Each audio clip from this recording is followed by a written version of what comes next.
रहमान डकेत कोण हे सगळ्यांना माहिती आहे असं संजय राऊत म्हणतात। मुंबई कुणाला लुटायची आहे हे देखील सगळ्यांना माहिती आहे असं म्हणत खासदार संजय राऊत यांनी अप्रत्यक्षपणे एकनाथ शिंदे यांना टोला लगावल्याचं बोललं जात आहे।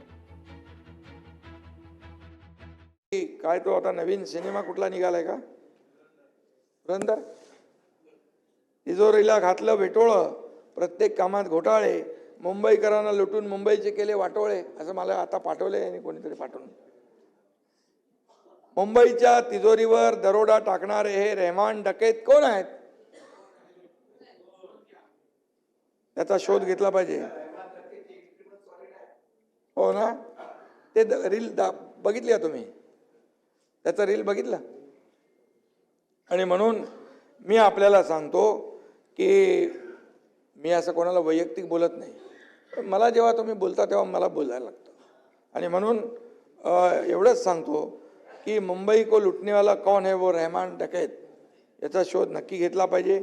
इतिहासात असे अनेक डकैत रहमान डकैत अनेक आले आणि गेले पण, आणि असल्या रहमान डकैतांना पाणी पाजणारी धुरंधर महायुती आहे। या महाराष्ट्राला माहिती आहे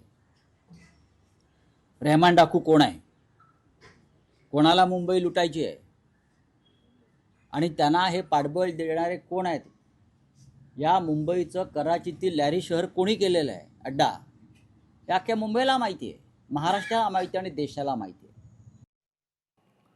कुंभमेळ्यामध्ये साधू गांजा फुकायला येतात अशा वादग्रस्त वक्तव्यामुळे नितेश कराळे मास्तर हे वादाच्या भोवऱ्यात अडकण्याची शक्यता आहे। नितेश कराळे मास्तरांवर वर्ध्यात गुन्हा दाखल झालेला असून साधू गांजा फुकणार नसतील तर मी 10 लाखांचं बक्षीस देतो असं देखील त्यांनी म्हटल्याचं समजतंय। कुंभमेळ्यात येणाऱ्या साधूंबद्दल केलेलं हे वक्तव्य कराळेंना भोवणारे की काय अशी चिन्ह देखील दिसतायत। जे साधू तिथे येतात मग गांजा फुकतात, अशा साधूंसाठी 25,000 करोड रुपये महाराष्ट्र शासन खर्च करू शकते। पण ज्याच्यामुळे या देशाचं भवितव्य आणि भविष्य घडणार आहे असे गोरगरिबाचे पोरं जिल्हा परिषदच्या प्राथमिक शाळेत शिकते, त्याच्या ॲन्युअल खर्चासाठी म्हणजे वार्षिक खर्चासाठी शासनाकडे 2,000 करोड नाही आणि 25,000 करोड रुपये ठीक आहे त्या कुंभमेळ्यात खर्च करणार आहे। त्याच्यातले 2-3 हजार करोड रुपये तुम्ही 5,000 करोड वाचवा आणि जिल्हा परिषदच्या शाळेला डायव्हर्ट करा। ठीक आहे, त्या शाळेत कशाला बंद करून राहिले तुम्ही, काय कारण आहे? ठाकरेंच्या शिवसेनेचा आज मुंबईत मेळावा होतोय। मुंबईतल्या पदाधिकाऱ्यांचा वरळी डोम इथं हा मेळावा पार पडतोय। पालिका निवडणुकांच्या पार्श्वभूमीवर हा मेळावा अत्यंत महत्त्वाचा आहे। या मेळाव्याला आदित्य ठाकरे संबोधित करणार आहेत आणि याच संदर्भात किशोरी पेडणेकर यांच्या सोबत आमचे प्रतिनिधी भूषण शिंदे यांनी संवाद साधलाय, पाहूया। सध्या माझ्यासोबत आहेत मुंबईच्या माजी महापौर किशोरी पेडणेकर। ताई, खूप सारं स्वागत। आज काल पालिका निवडणूक जाहीर झालेला आहे आणि आज पहिला मेळावा पार पडत आहे ठाकरे शिवसेनेचा। कसं पाहते आजच्या मेळाव्यात तुम्हाला काय काय मिळणार आहे? आमचा हा पूर्वनियोजित मेळावा आहे। आम्ही इलेक्शन डिक्लेअर होणार मग आम्ही असं ठरवून केलेलं नाही। हा योगायोग आहे, चांगला योगायोग आहे, करून दाखवलंय ते अभिमानाने सांगूया। आता ज्या पद्धतीने मुंबईत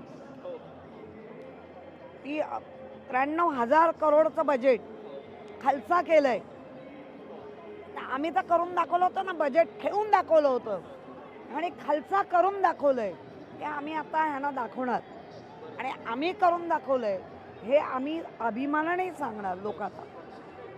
या टायटल खाली आज मेळावा आहे, त्यामुळे या 1 महिन्यामध्ये कानाचे धूर निघणार आहेत, कुठेही विचारांचा पगडा नसणार आहे, फक्त आरोप आणि आरोपच असणार आहे। हा आदित्य ठाकरेंनी घेतलेला मेळावा आहे, त्यांनी करून दाखवलंय ते आम्ही अभिमानाने सांगूया। याचा अर्थ आपण काय काय चांगली कामं केली आहेत आणि त्याच्यानंतर काय काय घडतंय हे सगळं शिवसैनिकाच्या साक्षीने दाखवणार आहेत। शेवटचा प्रश्न, काल अमित चटम म्हणतात की येत्या 16 जानेवारीला मुंबई माफिया मुक्त होणार। 100% मुंबई माफिया मुक्त होणार भाजप मुक्त पण होणार. कॅमेरामॅन प्रतीकसह भूषणजी, लोकशाही मराठी, मुंबई.